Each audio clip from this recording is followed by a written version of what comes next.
I'm pulling up the discussion points from... All right, we're back. Season 2, Episode 5, number 20 overall. Nolan Axton with Wes Mason and Clay Feldner. Between two sheets, coming at you live from the Minot Curling Club. How you guys doing tonight? I'm doing good. Yeah, I had a nice Thanksgiving. How about you two? Oh, yeah, it was... we haven't even caught up. How was your Thursday? My Thursday was great. We call it Thursday where I'm from. Oh, but you're down here, though. Yeah, well, I don't get Monday off, so I ain't going to celebrate Thanksgiving properly. Yeah, but you get... Okay. Yeah, it's just All a right. grudge. No, it's like time change, right? You know, Nolan, I celebrated both Thanksgivings this year. Yeah, you got to. I even hosted the Canadian one in the U.S. Yeah. See, I'm the same way on time change. I came from somewhere without time change, so when it's time to cut back an hour, I go into a full-on rebellion. I hate it. All the other provinces change time, though. Yeah. Just not yours. What do we say about that? Okay. Clay, how was your Thanksgiving? How was your Thanksgiving, Clay? It doesn't matter. All right, good. I'm really excited about today's episode. Let's just get into it, right? Yeah. We have our first real interview here. I stumbled on a gentleman in a curling forum who was talking about how his club has transitioned from arena ice to dedicated ice, and he was nice enough to be willing to talk to us on our podcast. So his name is Craig Fischer. We're about to give him a call and talk to him about how curling in Fort Wayne, Indiana goes. So, Clay, you ready? Be good. Be good. Be nice. Fine.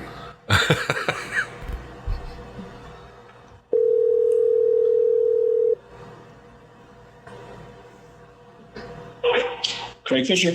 Hi, Craig. This is Wesley with the Between Two Sheets. I've got Nolan and Clay here with me, and we're hoping to get our interview in. How are you doing? Doing well. Let's do it, man. Yeah. Okay, so to start off, I think most of our viewers know us. I would just love to hear about you and how you came to curling. So if we could start with some of your backstory, Craig. Sure. So like most sort of weird things I've done in my life, it's been one of my wife's cockamamie ideas. So my wife and I have a son with autism. And during the 2006 Olympics, we were watching curling, and my wife went online and found that there's a delivery stick you can use. So perhaps our son could participate with us. And she went online and found the closest curling club was 2.5 hours away. So she talked me into going and doing this crazy thing.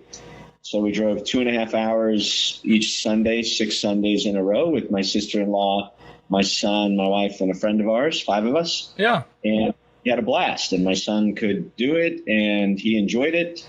He was 12 years old at the time, so we're like, this is awesome. Did you guys all curl on the same team there when you started that first year, or were you like mixed into a program and did pickup games? It was really just, a learn to curl program. So, it was, I think it changed each time we went. There were 2-week learn to curls.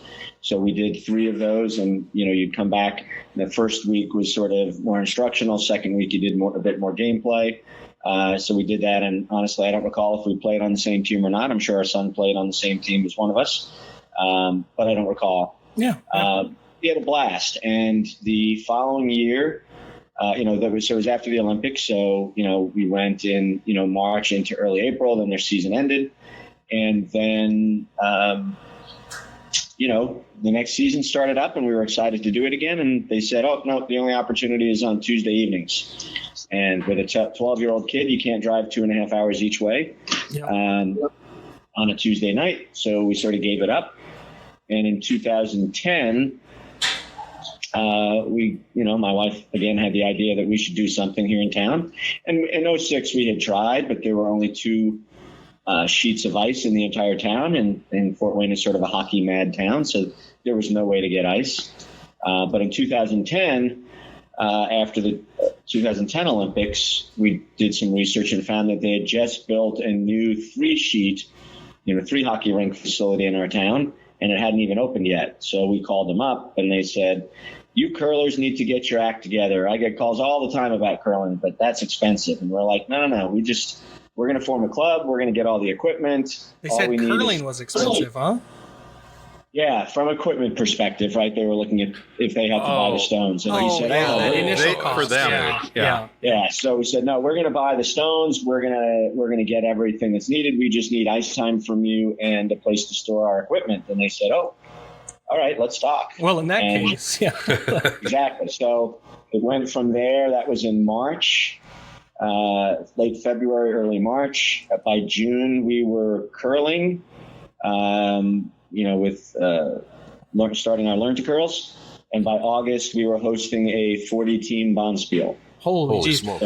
Craig, we're Yikes. we're all on the board here at our club, right? And help out with ice maintenance and keeping the facility going. So I personally am really curious about logistics of those early years. Like when you started at this hockey rink and it's a new facility, what did your prep look like? Well, I've always heard, it's like 6 hours of work go into an arena club before you can even curl a game on it, right? Because you Zamboni it, then you try to scrape it, go drop your hacks in and stuff. So I would really like to know more about logistically, how did you do those early years? And then also this 40-team bonspiel too. That's impressive. I think the biggest one we've had here at our 5-sheet club is a 32 in my tenure. So yeah, so obviously I got lucky in that one of the guys in our town that I found out about in 06, but I wasn't able to get a hold of in 06, was an elite level curler that had moved down from Canada and curled out of St. Paul for a while and played in the 05 Olympic trials. Oh, yeah. Okay. So his name is Dr. Greg Eigner, and he had lots of connections in the curling community.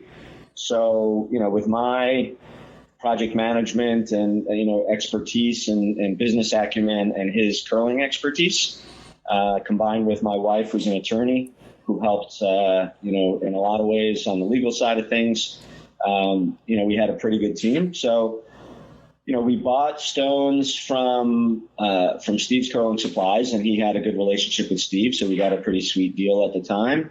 They were Oakville's old stones, and we got a bunch of equipment from the curling club in Edina, Minnesota, that had just shut down. Oh yeah, okay.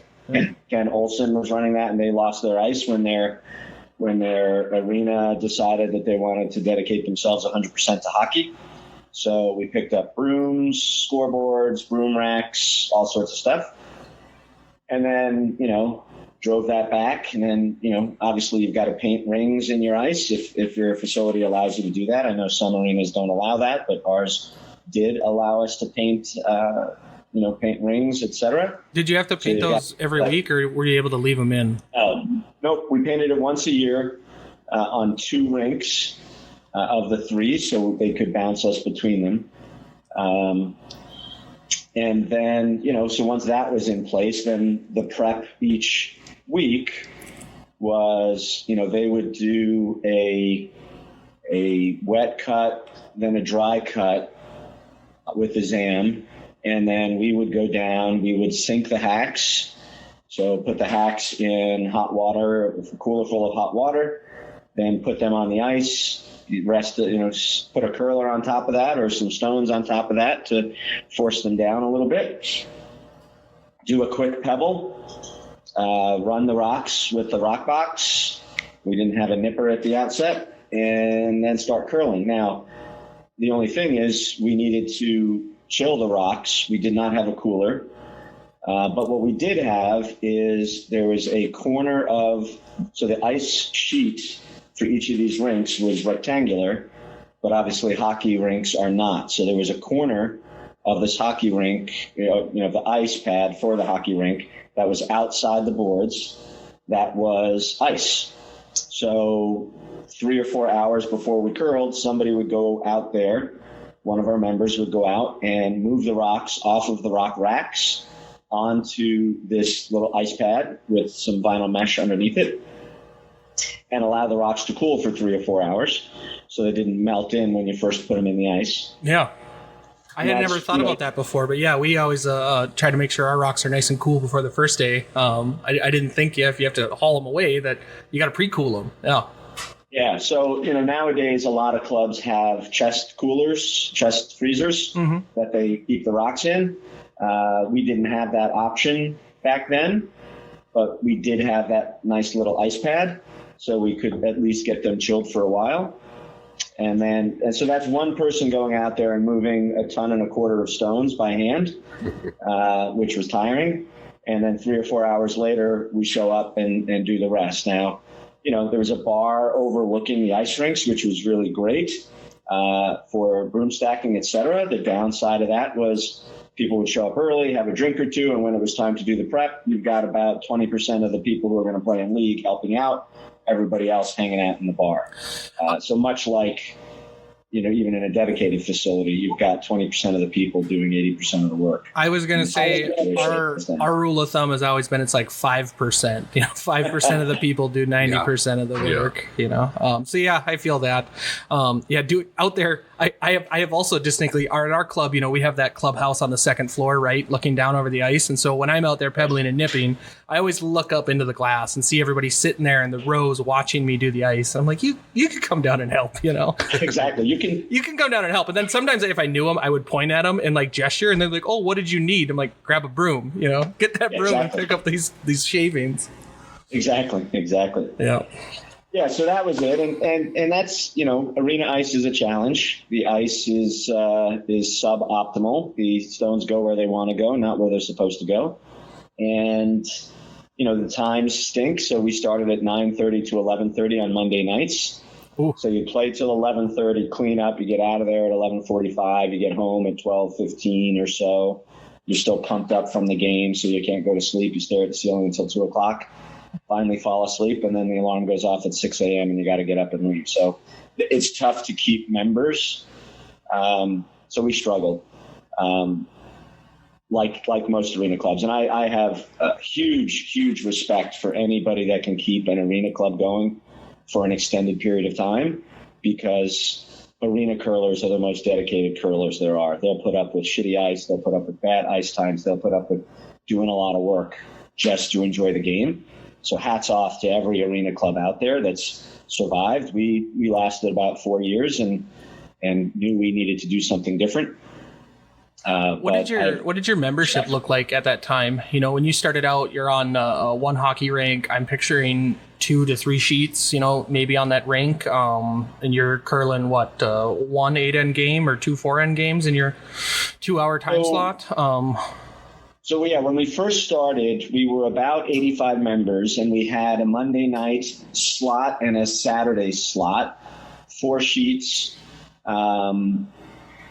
So we could get 64 people playing in leagues, and then you've got subs, you've got, sometimes teams with a bye, etc. Yep. So that first year we were about 85 members, and year over year we would go down, and the next Olympic cycle was coming around, and we were down to 24 active curlers, knowing that we would not survive. We would not get enough of a boost from the Olympics because we wouldn't be able to hold enough learn to curls to get up to 100 members where we needed to be to sustain another 4-year run. So we decided we needed to do something, and we'll get to that in a minute. But you asked about the 40-team Bonspiel. Yes.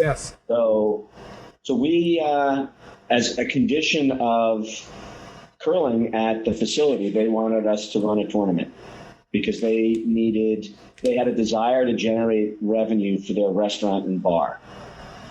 So that was their ask of us. And because we did that, we formed a pretty good relationship with them. They generated a lot of money. We broke even on our Bonspiels at best. But we did it in the summer. We did it in August, right? So you can attract curlers from dedicated clubs more easily because they don't have ice. So we ran an event in August of each year. First year was 40 teams. 2 months after we started curling, our curlers had played in a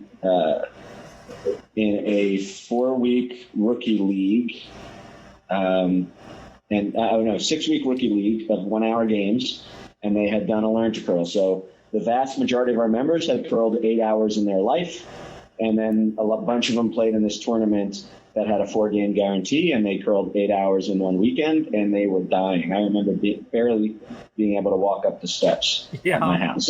I think about the first couple of weeks of curling, and I'm always like sore through the hips and, like my triceps from sweeping, and doing that in a weekend.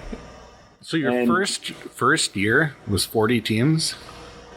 40 teams, yeah. So, we started small. Our next year was 60 teams on 12 sheets of ice and included, so the first year we kicked off this tournament, we did 40 teams because my ignorance, right? And this is sort of an ongoing story with Greg Eigner, the experienced curler, and I, that he would be like, crazy, why, we can't do this, blah, blah, blah. And I'm like, well, why can't we? Let's just do it. So I had no idea what a normal number of teams for a Bonspiel was. So I was aiming for 48 and felt I failed getting to 40. And, I talked to Hal McGrady, who started up Columbus and was involved in Coyotes as well. And, he said he's coming. Hey, love to see you guys have a club. Love to come out. How many teams do you have for your Bonspiel? I said 40. He says 14 teams for your first Bonspiel? That's awesome. And I said, no, not 14, 40. And he's like, holy crap, how'd that happen? I'm like, I have no idea. I didn't know any better. That's what we're wondering is how in the world did you find 40 teams? Yeah, like what kind of area did you draw from? Was that mostly just like the local Fort Wayne area, or did you? This was all over. We had a team from Portland fly in for it. We had a team from Dallas, Fort Worth drive up for it. How'd you guys advertise now? Is my what follow-up. was this advertising budget? Combination of Facebook. Curlers love to go to the first Bonspiel at a club, right? They love to support new clubs and love to go to the first. So that was one thing. Plus, we've got a bunch of clubs that are, within 3-hour drive. So we're about a 3-hour drive from Chicago, a 3-hour drive from Detroit, 3.5-hour drive from Cleveland. There's a lot more people Bowling down there. Green, Cleveland, Columbus, Detroit, Kalamazoo had just started a couple years earlier. Chicago, Indianapolis. I'm not feeling too bad anymore because I think about us for a 3-hour drive, and I'm like, well, there's Winnipeg. 100,000 people total in that circle, Yeah. And you're listing off towns of 1 million. I'm like, okay. Yeah, we're okay. We can get to Winnipeg is what, 4 hours away? Winnipeg's about 5 hours. Regina's about 4.5. Yeah, And they're that's all got a border. they're not as between big us. as Chicago. Yeah. That's fantastic. So we did it 40 teams, and because we were a brand new club, we're like, crap, we're going to get our asses kicked. So, Greg said, well, they'll do 5 and under. So we did it half 5 and under, half open for our first Bonspiel. The second Bonspiel, Greg wanted to do a cash spiel. So we did a cash spiel. So a 5 and under, an open, and a cash spiel. The third year, so the second year was 60 teams, I believe, on 12 sheets. I may be getting the years mixed up. The third year, we had, a 5 and under, an open, and a cash spiel. The winner of the cash spiel that year was Scott McDonald, who eventually represented Ontario in the Brier. And then the last year, that third year was 48 teams. The last year was only 40 teams. We had a 5 and under, an open, a men's cash spiel, and a women's cash spiel. So USA Curling. Now, when we were running the cash spiel, we had Tyler George playing, Chris Plies, Matt Hamilton, people that were on the track to become, America's top curlers. And actually the first cash spiel was won by Steven Dropkin and Corey Dropkin. Oh, yeah. So Corey was 14 or so, playing vice for his brother with Tom Howell, Steven Dropkin, and can't remember who their fourth was offhand. But anyway, some of the, top level curlers had been to our facility. So just so I have the order of things right, was this still on arena ice or is this Still arena ice. wow? But it was arena ice, but we ran it in August, and the arena would bring down one rink during the summer just due to lack of activity. Yep. So they would bring down one rink, and then when we hosted our tournament after the first year, every year we would be the first thing on that rink, and we would bring in ice guys that we knew from Ontario. Greg had curled up in London, Ontario, and the ice guy at his club, the Highland Club in London, Ontario, had done ice for the Briar and did the, Ontario Tankard and stuff like that. And he would bring a team of people down, and they would make a week of it. They'd play golf and flood and put our ice in, et cetera, and we'd put them up in a hotel, and they wouldn't charge us anything, which was awesome at the time. So we had, when we were running the cash field, we had slam quality ice. Yeah, I was going to say, that's a nice curling experience, not rocks running wherever they want. Yeah. Huh? Yeah. Exactly. Now, the 5 and under was playing on the rocks running wherever they want sort of thing. It was, they spent a day on the other rink and did a flood or two, so it was better than the typical arena experience, but it wasn't slam quality ice. And then when you got to the playoffs, if you made the playoffs, you got to play on the slam quality ice. Now, the last year we were in our arena facility, USA Curling asked us to run a women's cash field. It was the start of the last year of an Olympic cycle. So it was 2013, August of 2013.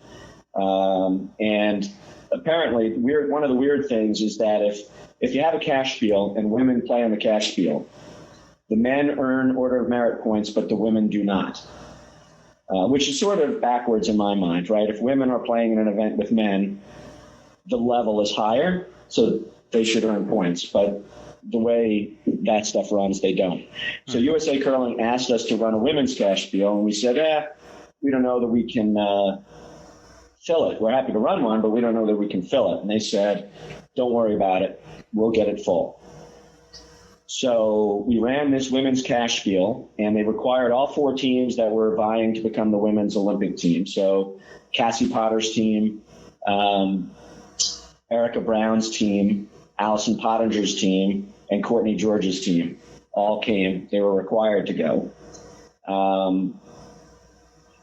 Derek Brown was running the high performance program. He called Eve Muirhead and told her to come over. So Eve brought her team over. They won the bronze medal in the following Olympic year. And then it just so happens that the Chinese teams, Bingyu Wang and the Chinese B team, were in Blaine practicing. They heard about it. So they came down, and they were coached by Marcel Rock from Randy Furby's team. So we had all these people at our last big summer spiel in August of 2013, which was pretty awesome. Yeah, I'm blown away. Yeah, cool. You kept listing off names, and we're all looking at each other, just like shaking our heads and mouth open, like, wow, okay. That's great. Yeah. Sorry, you go. No, you go.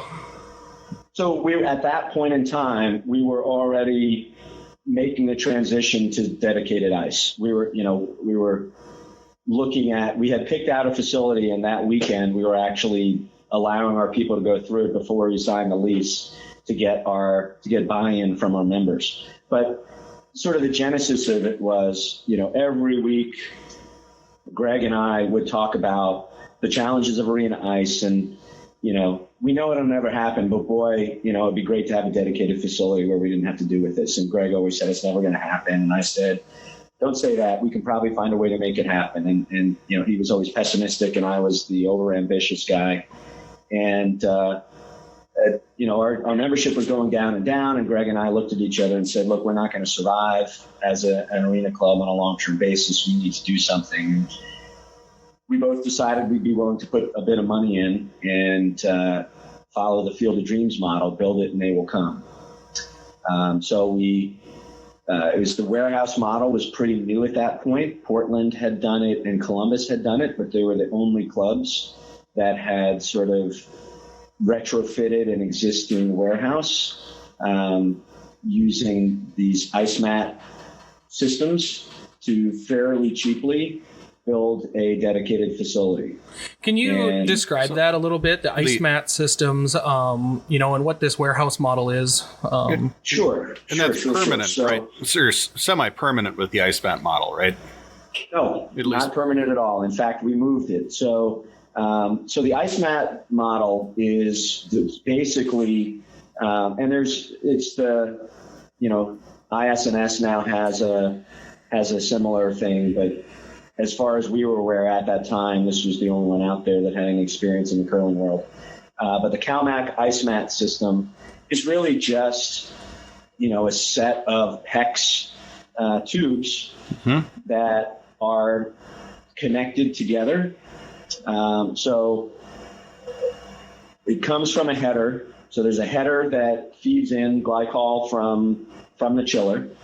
And there's, hundreds across 4 sheets. You've got a few hundred of these PEX-like tubes that run down. There's a U bracket at the end, so it turns around and then comes back and then runs to a reverse return and then to a return to go back out to the chiller. And these things are bound together with pieces of plastic that are called chairs, and they come in these big rolls, and you just roll these things out.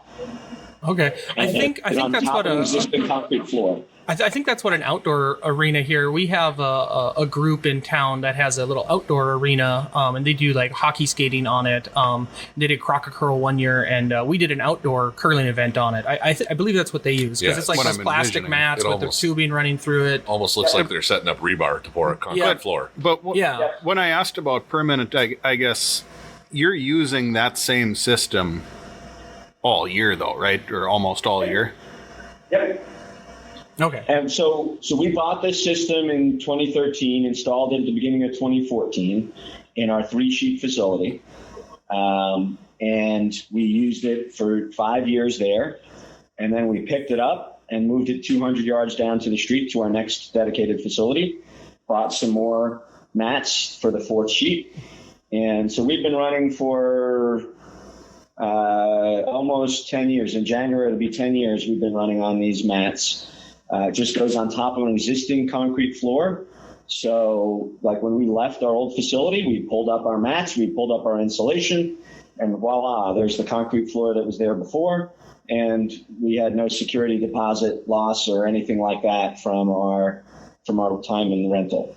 So essentially take an existing concrete floor, build catwalks around the ice pad area, just 2x8s with decking on top. That becomes your catwalk that you walk on around the rink. The border of the ice pond is 2x8s all around. Then you lay a liner down, you lay some insulation down, some 1-inch thick foam insulation, a couple inches worth of that, a liner, a little more insulation, maybe another liner, and then you roll these mats out on top of that, and then you flood the water into that. So there's some places that use sand, and from what I understand, that's a nightmare, and we've never done that. So we literally just pour the water around these tubes. Our co-host Nolan is from a sand club in Canada. Yeah, so little 2-sheet. He's smiling. Sand isn't. It's not fun. It's an art form. So yeah. You spend an entire season, from what I understand, from talking to Columbus, who went to that. They spend the entire season cleaning up sand all over the club. It finds a way to get everywhere. And so we've never done that. We just pour water around the tubes. Once the water is up above the chairs that are holding those things up, then we paint and lay down our vinyl mesh rings and a little bit more water on top of that, and we're good to go. So then your condenser, your chilling equipment, then your motorized equipment, do you just run piping outside to? Yep. Okay, I was going to ask. Those have to be outside, right? You can't leave them sitting in there because you'll just be heating up your room. But yeah, so we've got a Train air-cooled chiller, CGAM 52 nominal ton chiller, and we're running glycol through the tubes. So we just run some piping out through the exterior wall out to the chiller. Gets cooled out there. We fenced in the chiller so nobody steals the copper from it. Put a little barbed wire on top of it. Yeah. What's the weather like in Fort Wayne over there? How cold do you guys get in the winter when you're curling out there? Is it above freezing, below freezing, snow, sunny? It's snow, below freezing, but interesting story. When we built our first facility, we had just installed the ice, The ice guys from Canada drove away. Jim Hibbard, the guy who, did the installation of the ice mats, he drove away. And then we had 3 days of minus 20 degree weather. And you were like, I didn't even need this. It would have been fine. Just open the door. Well, Open the door. Only the chillers are not designed to run at that temperature, and they've got a shut off. Oh, yeah. So our chillers shut off. Yeah, we have a similar and the problem. Ice started melting. We if it gets below, actually it's 20 below for us too, is our set point. We actually go shut our plant off because our building isn't insulated. So we'll let the glycol keep circulating, but we'll go shut our ammonia compressor off because all of our ammonia will get sucked up into the chiller. It'll turn to a liquid outside where it's still supposed to be a gas, and then the system will crap out, right? So you'll trip out on low pressure. So we have a similar issue, and it gets too cold, which is always funny. People are like, oh, it's really cold. And I'm like, well, it's kind of a problem sometimes, Exactly. So ours shut down. The ice started melting. Our warehouse was sprinkled, so we couldn't open the doors because we would freeze the sprinkler pipes, and that would be even worse. Yes. And the ice started melting from the bottom up and the top down. And there's pictures of it in our blog. And the third day, we were finally able to trick the chiller into coming back on, and we saved our ice. But we ran that whole season with an eerie yellowish greenish glow because it had thinned out the white paint that was above the glycol tubes. Oh, do you guys run a painted surface in your warehouse club too? You guys paint? You don't use the vinyl ones? We paint, yeah. Is it a water-based one that comes in big white bags and you mix it and spray it down? Yeah, it's the Jedi stuff. Yep, same thing we use. Yep. Well, that's fun. We always get a kick out of paint night. It's probably our most hectic work night, I guess, because it's such a production. We try to get all of them painted in like 2 hours, with a group of 20 people. So is the CalMax system, is that a rental or do you buy that? And buy it. Okay. Buy it. For our viewers out there that are looking to get their own arena club going, ballpark, what do you think one of those runs now? If you want to go get like a 2-sheet club set up, do you have an estimate on that? Or I would estimate about $30,000 per curling sheet for the mats, and then you've got to pay some more for the insulation, the chiller, low E, etc. So you're probably looking, at $200,000 all in just for the ice equipment. And then, your renovation costs on top of that. Sure thing. Yep. But as I said, completely transferable. We moved everything except some of the insulation that had gotten waterlogged and the low E ceiling that we run just because it wasn't the right dimensions. We moved everything else over to our new facility. Yeah, I love that. So when we built that facility, we didn't have those costs. Yeah, that $200,000, you hear that and you go, but then I think about I'm just thinking like that makes building clubs in new locations that's a game changer. That makes instead of being a $500,000 starter, what did our condenser all said and done? So in 2021 we had 5 feet of snow come in a weekend, and the snow came off of our roof and actually split our condenser in half. It pushed it, the base held and the top didn't. So we replaced that. I want to say that was like 150. That was good. That was 160. That was all of 150 just for that component. And when you talk about an entire drop-in system for a little over 200,000 by the time it's done. Now you start looking at the ability to get, a warehouse, like you were saying, a used building with open floor space and turn it into a curling rink. So did you lease both of these facilities or did you get ownership in them? So the first one we leased. So the first one was the 3-sheet club with a small warm room. We leased that one. And then the second one that we moved into in 2019, we're buying under land contract. Okay. It's weird, but it's a 17-year amortization, and we're at 6 years in, 6 years in, so almost a third of the way paid off. Yeah. But I highly recommend if you can find a way to do something like that. Now we fell into the story on our new facility was. The lease was coming up for renewal. We had locked in at our first facility 3 5-year periods, at our option. So it was a 5-year initial period, 5-year, renewal at our option, and then another 5-year renewal at our option. And it was pre-negotiated at just the cost of living increase.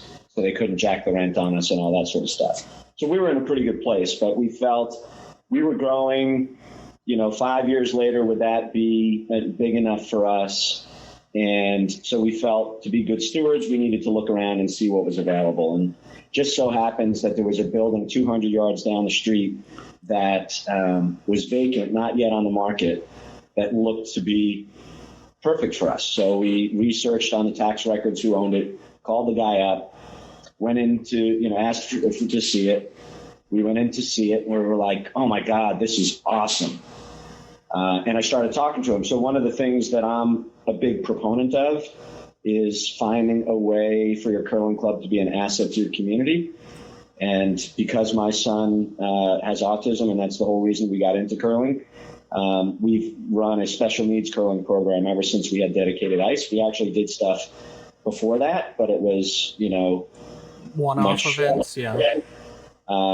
But we've since, when we got our new facility, we applied for a grant from a local foundation that gave us $20,000 a year to run this program for individuals with physical and intellectual disabilities.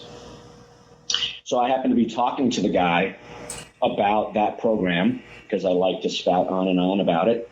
And it turns out he has a 30-year-old son with autism. Oh, and wow. As soon as he found out we were doing that, he bent over backwards for us. Yeah. So I said, oh, this building is great, but we really don't have the money for a down payment. We hadn't been considered moving. He's like, well, how much money do you have? I'm like, well, we probably only have $10,000 in the bank. He said, so we had negotiated a price of about $525,000 for the building. And he says, okay, how about $7,500 down? And I said, your mouth just dropped. You're like, oh, yeah. And I'm like, what's the catch? Like, that's great, but I probably can't get a commercial loan. We just don't have enough of a credit rating, and they require financial guarantees that probably nobody's willing to do. So I don't know that I can get at least like, okay, I'll finance it for you. And I'm like, oh crap, that's great, but it's going to take us, a few $100,000 to modify this facility, and it's going to take me some time to come up with a plan for those funds and have confidence that we can deliver on it. He's like, how long do you need? I said, well, probably 4 months. And he's like, okay, I'll wait. So he turned down cash offers in the interim. It ended up taking us 5 months. And he turned down cash offers in the interim to get us this building. And solely because, in my mind, we ran a special needs program, and he had a connection to the special needs community. And the interesting thing is his son now participates in our program when he's not doing special needs with Special Olympics bowling. He comes and plays with us in our Sunday afternoon special needs league. Yeah, that worked out great. Yeah, that's awesome. Mm-hmm. Yeah, that's great. I was going to ask, aside from setting up the ice itself and making the move like that from the arena ice, what other kind of things did you have to go into as far as making the move from arena to your own club? Did you have to do any work with the city as far as letting them know? Were you set up with the city in the first place, like the Parks and Rec department or anything like that? Or was it kind of just like a private group that decided they wanted to make the switch and keep the club rolling?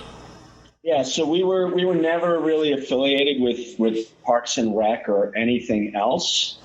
So, there's obviously permitting and stuff like that, and people don't understand a curling facility in Indiana. People barely know what curling is. So, educating the inspectors and architects, et cetera, on having to sprinkle over ice is something that people don't understand, but the codes are not written for a curling facility. So the code says you have to have sprinklers because it's this larger room, even though 95% of it, 98% of it is ice.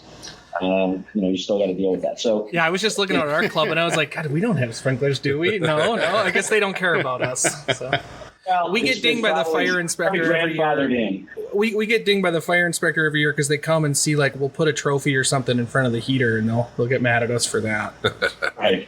It's always something. So no, we didn't really have to do much. We we tried to maintain a good relationship with the ice rink that we left, which, oddly enough, another weird coincidence, is directly across the street from our current facility. So we've curled at 3 different facilities, all within 200 yards of one another. Same street. Over the last 13 years. And it's in a great area of town where, ice rink, there's a volleyball / basketball field house there. There's, a bunch of brew pubs very close by. So we got really lucky in that regard. We're not hidden. We're on a main drag with frontage and a bunch of properties. So we got lucky. So what are you sitting at now for your current members? How many members do you have currently? So, there's really full members is just under 100 when you count rookies and special needs in there. Sure. We're around 160 or so, which means we've got plenty of capacity, right? So they say capacity is 100 members per sheet. I disagree with that because I never want to deal with a 3-draw night. Where you've got, a 4:30 draw, a 7 o'clock draw and a 9:30 draw. My target is to be about 50 members per sheet. So, full members. So we're probably at 50% capacity in my mind. And if we double our membership and get to about 200, we'll have absolutely no challenges making our numbers. Now we're making our numbers through lots of corporate events and our special needs program and everything else. But we get up closer to 200 and a lot of our membership and bar stuff can help us make most of our numbers. And probably by then we'll be done with our mortgage and things will be easier anyway. Yeah, I was going to say that having your own concessions you can run, for us, that's a huge revenue source. The fees that our members pay, and I think on average it's like $240 a person, is what it costs to be a member here. And, that's just covering the utilities and the rent, we'd be insolvent if that was our only income. Another thing that's struggling about arena clubs, when that bar, and those guys were great, wanting you to have an event and cross promote and help them help you, but it's really tough if you don't have any other revenue streams other than the entry fee people pay. Exactly. Yeah, we made no money from the bar or the food, and then made a boatload of money. But we learned a lot, and we built a lot of exposure and got our members excited about this sort of stuff. If we hadn't run those cash spiels or regular bond spiels, it may have enough to get people dedicated enough to make the transition to dedicated ice. Yep. Sure. And then for your instructors, like for your special needs program, is that all volunteer? Is everything volunteer? Do you have a paid ice tech or somebody that kind of manages the club, or? We are 100% volunteer. Nobody takes a dime out of it. The grant is actually written to pay $20 to the volunteers for the special needs program, and every one of them donates the money to the club. Yep. All right. Yep. Do you guys run any other special programs aside from the special needs? Do you do like a youth curling or anything like that as well? We just started a juniors program, back in October. It's pretty small, and the kids are pretty small. It's 8 to 12-year-olds. So we do that. I'd like to get into.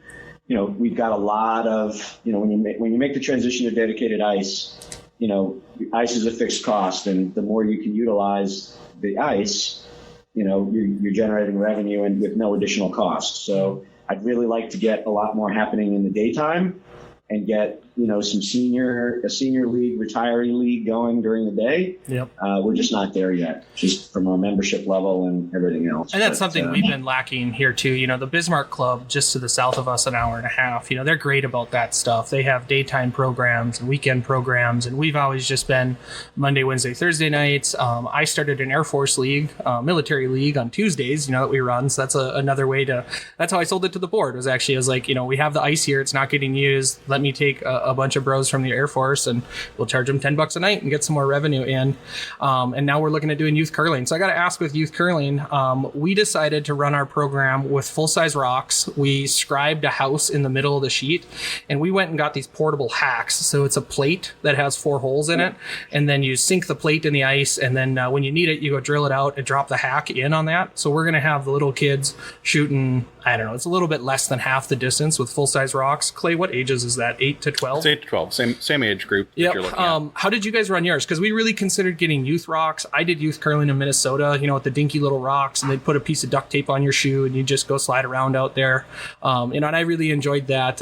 Wondering what you guys decided and where you ended up out there. Any advice you have? Because this will be our first year in January, starting that youth one. Yeah, so we're we wanted to take the low cost approach. So early days we had borrowed some junior rocks from Kalamazoo and had them sitting in the club and never ended up using them. So we're using full size rocks. Yep. We do have a couple of sheets where we have a set of rings in the center. They're just the lines. They're not they're not colored in. Same thing we did. Yep, I'm with you. Yep.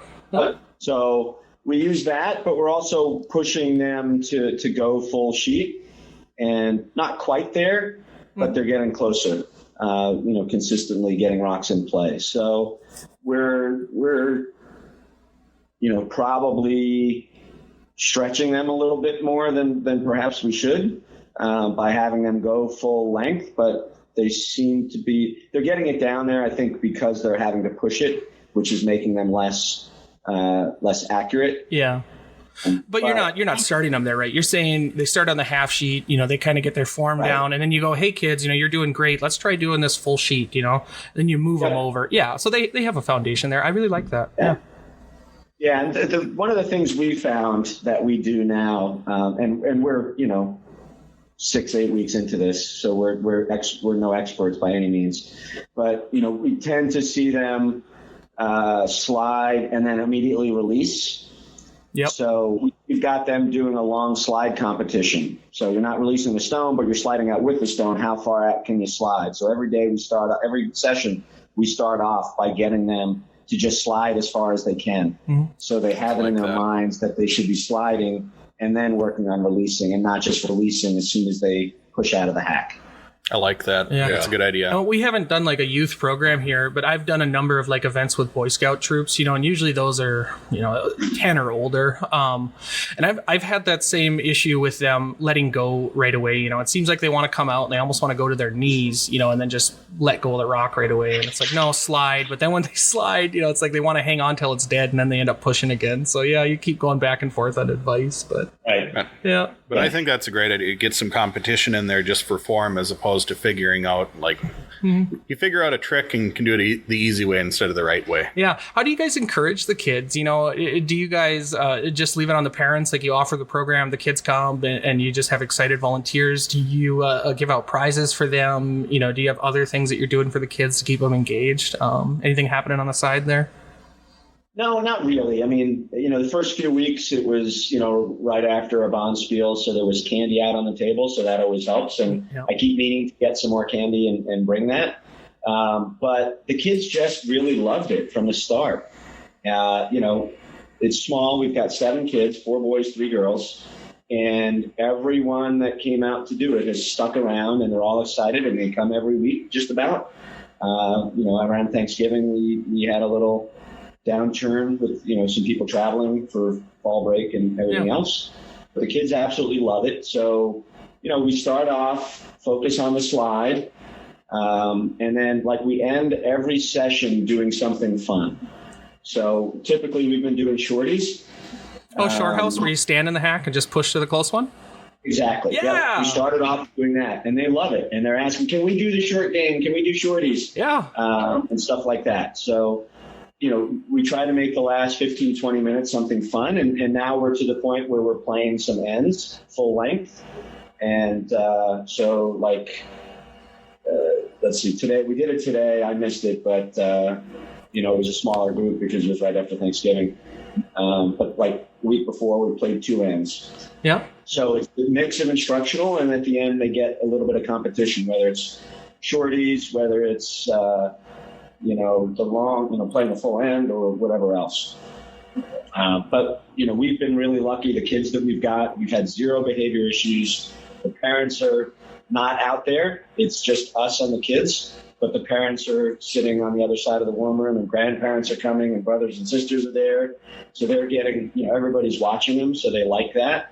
And the kids do great. I'm really happy with how it's gone so far, and hopefully we can continue to grow this thing.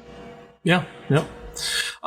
Talking about starting out the seasons and stuff and getting the kids going, it got me thinking about our regular club members, right? So one thing we struggle with every year and we don't have it figured out by any stretch is how do you get new people into the sport and then get them trained up and get them going, and take them from an absolute beginner to somewhere they can be comfortable, right? Like it depends on what your goals are. Do you want to be a high performance curler? Is this just a social thing? Do you want to participate and, do the best you can?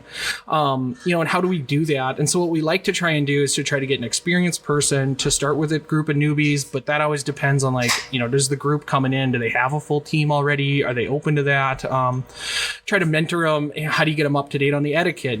So what do you guys do? I can tell you what we do, and it's not a whole lot, right? We try to register teams and get good composition for them. And then we try to go through the first week and remind everybody about some of the etiquette stuff. And then we try to tell our experienced teams like, hey, if you're playing against somebody new, do the curling thing and help them learn the game, right? Like if they're a brand new curler and they commit a faux pas, standing in front of you talking while you're trying to call a shot, just politely remind them. But that's always a struggle, right? Because not everybody likes doing that, and some people don't take it the right way when you're, Joe Schmo is out there telling you what to do on the ice. They think they paid their money and they can come do whatever they want. Do you guys have problems with those attitudes? What do you do for new curlers? Do you have rules about it? How are you doing things? Because it seems like you got to figure it out, Craig.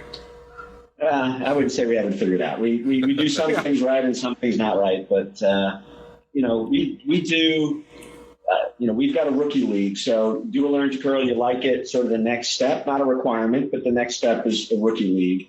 And that's 6 weeks of 4N games with our people there as coaches. So they spend 6 weeks, our people out in the ice room with them.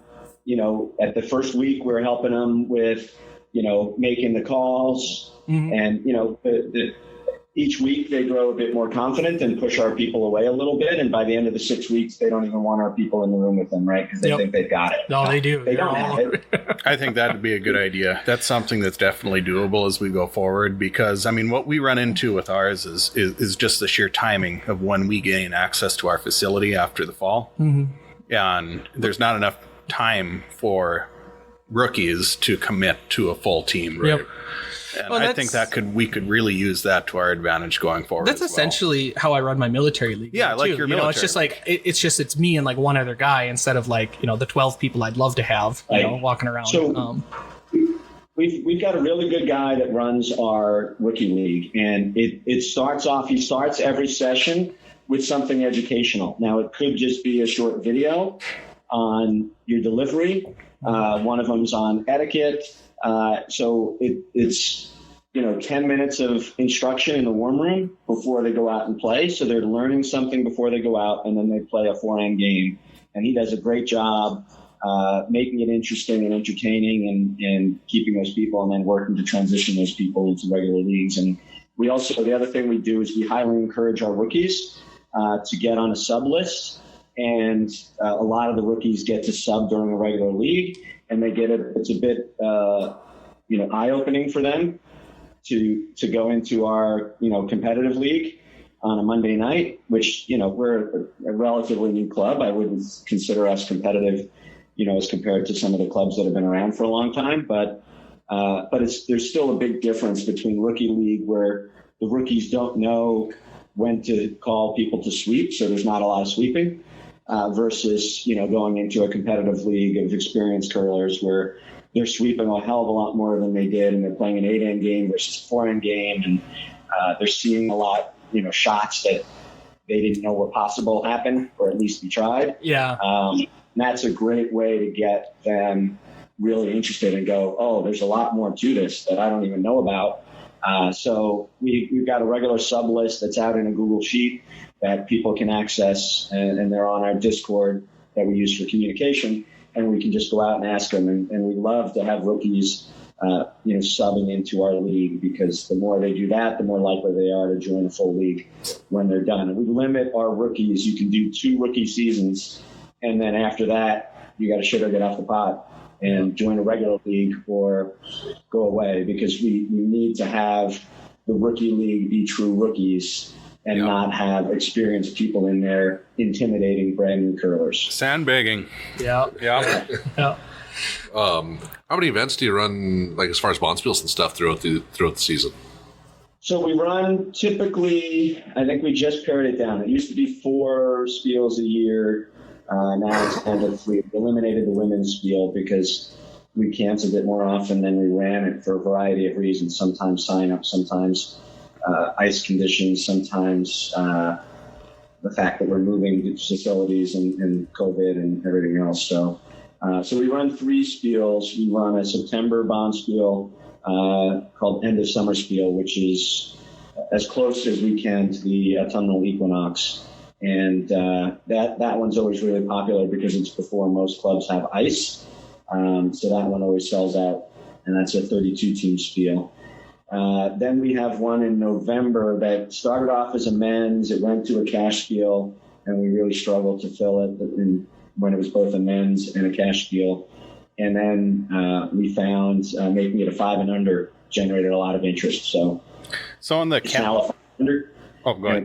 It's a qualifying event for 5 and under nationals the last 3 years, and we sell it out pretty well. And then we run a spring spiel, and that one, people have used up a lot of their vacation days, and there's a lot of competition for spiels in our area. It's a lot of other clubs. So we found making that one a 2-day spiel, limited to 24 teams, is easier for us for a variety of reasons. Sounds good. What are you seeing as a approximate payout for your cash spiels? I mean, do they become quite competitive in the end, or is it more or less another bond spiel? Yeah, we're not running cash spiels anymore. We did that at the arena, but we haven't been doing it since we moved to dedicated ice in 2014. Well, I guess we did the Mad Anthony. We did a few years as a cash spiel.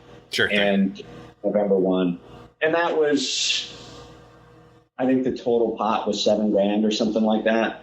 I can't remember. That's 5 to $7,000. But we haven't run that one since 2017, I think. I'm sure. As a cash spiel, maybe 2018 was the last year. I remember when we interviewed Mark, one of our members has been around forever, and I know we kind of shied away from cash spiels a while back just because it was so difficult for new curlers to get into those because everybody was bringing in the veterans each time, but it does kind of depend on. Yeah, and we our philosophy here with our bonspiels is, we don't run really overly competitive ones. We get good teams, right? But that's not the whole point of it. So usually, like our big one, our end of year, our shirt sleeve, there's a steak dinner at it. Saturday night we do a steak dinner. We do free pizza and a pitcher of beer Friday night to keep teams broom stacking, and we have live music too. We bring in a band, So we're not giving out cash prizes. We need to get prizes donated, otherwise. We wouldn't make any money, but we have to pay for the band. After you get the band and people stay, and you get the concessions, we've gotten close to $10,000 we've taken off of them, and then you spend a couple thousand on your expenses and move on. So yeah, they're good. I like the fun ones, the social ones. Yeah. When do you guys sorry, go ahead. So we run those now 3 bonspiels a year. We also have a bunch of challenge cups, 1-day challenge cups against local clubs. So Indy, Kalamazoo, Lansing, Troy, and Bowling Green, we've got challenge cups. We don't get them all in every year, but so like with Indy, we've got what's called the Hoosier Cup, the Indiana State Curling Championship, and it's home 1 year, away the next year, et cetera. So we've got those, and then like this year, so we've run a bunch of nationals. So 2013, when we were still arena, we ran the inaugural arena national curling championships for USA Curling. And then we hosted U18 nationals 2 years ago. And then in January, we're hosting wheelchair mixed doubles nationals. So we do some of that, and we get grant money from our Convention and Visitors Bureau and some other sporting organizations, which generates a bit of revenue for us as well. To clarify, you said next year you're hosting the Para Nationals? In a month. So, okay. Yeah, January 4th through 7th and 24, we're hosting wheelchair mixed doubles nationals. Oh, okay. Wow. I was like, I'm trying to start a para program this year, so we just got the local group involved, and we picked dates in January. And at the meeting, he had said, he's like, well, maybe in a couple of years, I could be going to the Paralympics for this because it's a Paralympic sport. And I was like, I would just be tickled pink if that came true. Is that strictly wheelchair now? Strictly wheelchair, yeah. Strictly wheelchair, okay. Because that was one thing that we were trying to figure out, because then we have Prairie Good, a local program, but there's mixed physical abilities. Yeah, I mean, there's a fair amount of guys that can walk just fine, right. And some are wheelchairs, so we're trying to figure out the best way to go about that. Yeah, and we had contemplated different things, like either having extra wheelchairs available or having like a mat we could put out for them to stand on, to push from around the hog line, instead of being seated, doing it from a standing position out there. So and we haven't figured it all out yet. No. But honestly, to conform with the Paralympic program right now in wheelchairs, it might just be easier to do it strictly wheelchair.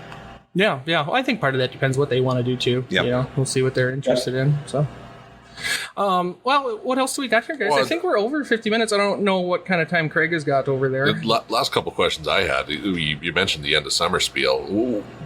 You said it fills up quick. Is there a way to get on a waiting list for that? Because I'm kind of interested in rolling down to Indiana and maybe curling. That would be fun. Yeah. So we open up registration on May 1st of each year, and it typically fills up within 3 days. Sometimes, like the first year, it was pretty quick, but last time it was about 3 days.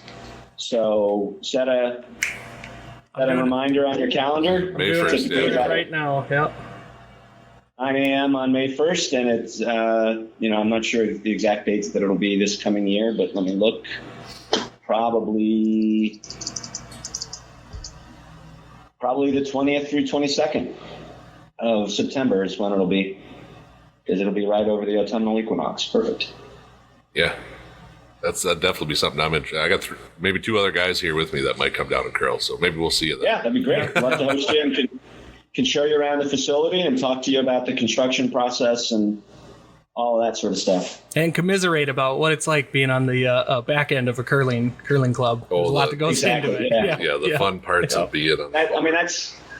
That's one. The other thing I tell people is it's difficult to build a dedicated curling facility. It's equally difficult to run one. Mm-hmm. They do have some momentum behind them too, which I like. Coming in, you're full of fire and you want to get things done, and then reality sets in. But everybody keeps each other moving. I really love our club. And a little bit of an Olympic kickstart, and then if you can keep the momentum going and not have a COVID in the middle of it. Exactly. I love that you mentioned the Olympic push too, because like we observed that phenomenon as well, and like during the last cycle, we had a specific like Olympic. I wanted to say this to you too, talking about one-off events. We did what we call them fun spiels, where it's a learn to curl in the morning. So we do them on like a Saturday, 10 to noon. You do a learn to curl, and then at noon you have like a pickup tournament. So you don't let like people come in and bring their own ring or team. You break them up and have people register, and then you make teams, and you have them go out and play like a modified scoring 4-end games and curl 3 ends, serve them lunch, and then give them a fabulous prize. We usually do like beer mugs or something, or t-shirts, and send them home. And that's a good way for us to get people in who aren't going to commit to a full league but want to come try the sport. And so you get them at a fun spiel, they like it, try it, and then maybe next year you can get them to register. So we have good luck with the fun spiels. Yep. So what we do is we do what we call a mixer spiel. So near the end of the year, we'll play our rookies, 2 rookies and 2 experienced members on a team. Yep. So it gives the rookies, something to do, a little more exposure to more advanced curling, and hopefully gets them excited about coming back in the fall, because that's always the challenge, right? You get these rookies in, they have a good time, and then the summer happens, and they're not as keen on curling as we are, and they forget about it and make other plans, and getting them back is always a little bit of a challenge. So that's one of the things we do. Yeah. Okay. The other thing. Oh, yeah. And now it's not coming to me, so I lost my train of thought there. But so we certainly don't have everything figured out. We've done some things right, and there's things that we need to do better. Certainly, volunteers are always a challenge. Getting more people actively engaged and doing things. So it's not the same small group of people doing everything, cleaning the toilets and running spiels and everything else. But, I think we've got a bright future ahead. And if we can just avoid another pandemic, we'll be in great shape. Yeah, we'll keep our fingers crossed on that one up here too. Yeah. Well, Craig, I just wanted to say, thank you so much for taking the time and talking with us. I really enjoyed it. I feel like I got a lot out of it. And honestly, hearing about how far you guys have come in such a short amount of time, it's fairly inspiring and kind of makes me feel like I can go do some more, too. I did want to say also, in the spirit of curling, I really do hope we can make it out to your guys' Bonspiel. I'd love to see your guys' facility, and we have events over here too. If anybody ever decides they want to head out to the plains in the middle of the winter, come join us in Minot. We'd love to see you guys. So absolutely, yeah. I've been to Bismarck and Fargo, but I've never made it to Minot. So let's see what we can make happen at some point in the future. Yeah. Okay. All right, sounds good. Else? Yeah, thank you very much, Craig. Thank you. Have a great day, guys. Yeah. Okay. Bye now. Take it easy. Bye-bye. Oh, it was fun. It was fun to hear about a club in Indiana, of all states. I wouldn't have expected it. Yeah. It is crazy just to think about. I mean, looking at how many teams they managed and then seeing the population base, I think we're starting to see one of the main challenges we have out here. Population. There isn't that much. There isn't enough people to start up that quickly. I mean, the ratio is so backwards from us because we have over 200 club members, almost 300 if you count my military guys. Proportionally, we're doing subs, great, but then we go to have a Bonspiel and it's like, well, God, we got 20 teams. We did all right, and they're we got 80 people curling, but we had a 40-team Bonspiel, and I'm like, well, that's a good ratio, And it's proximity to other clubs willing to travel. I mean, we are kind of out alone here, unfortunately. So. Yeah, we're 12 hours from the Twin Cities and 4 from Fargo, and you're not pulling from huge numbers in those places. Right. So, well, even just the programs they run out there too, though, like with their club, like the special needs program and stuff like that. That's awesome to see what they're doing. It's cool that they had such a close tie with like USCA. It seemed like right from the get-go because they were hosting their club's been around for 3 years and they're hosting a USCA nationals tournament. That's fantastic. I forgot the guy's name he said, but they did have somebody on their board that had very close ties as well that helped out. Yep. Which should be very helpful. Yeah, well, on location based, I imagine they're a little bit more apt to have something a little more centralized than. Yeah, things are seems like closer together out east. Yeah. Yeah. You can't watch your dog run away for 3 days out there. I was just going to say that. Oh, that's awesome. That's great. We've been doing this too long that we're starting to think and say the same things. That's so funny.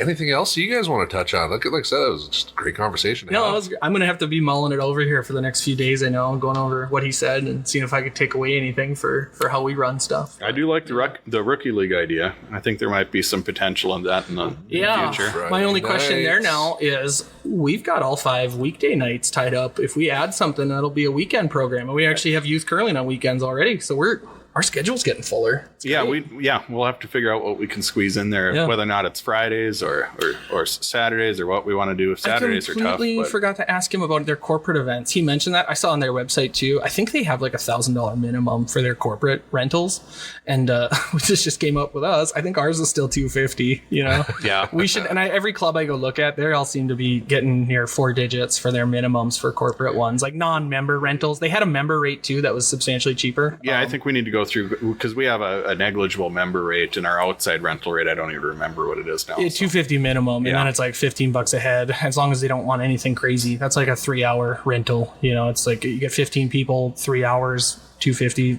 It gets you a learn to curl, half an hour of whatever you want, and then an hour social. But, no, that was great. I guess if Craig is listening to this, thank you so much again for joining us. I really enjoyed that interview. Yeah, that was great.